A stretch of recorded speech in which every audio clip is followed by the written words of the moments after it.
Hello everyone, अस्सलाम वालेकुम। मैं हूं नूर और आप सभी को बहुत बहुत स्वागत करते हैं आपके अपने यूट्यूब चैनल प्लास्टर डिज़ाइन नूर पर।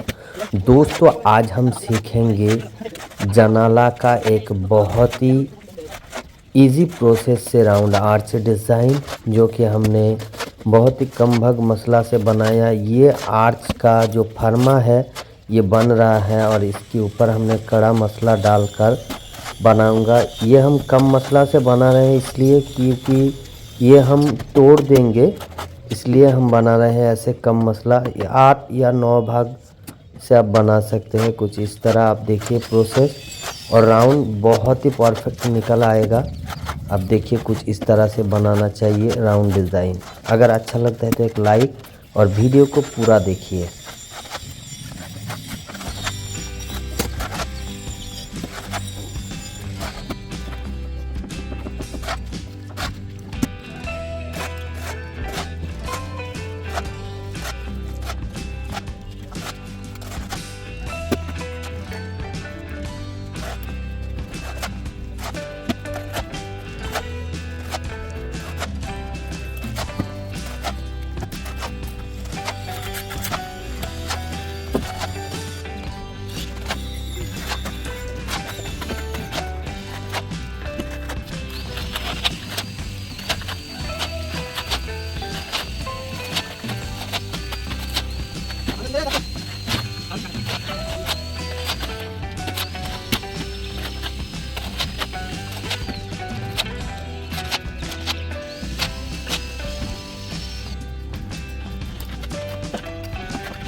어떻게 살나?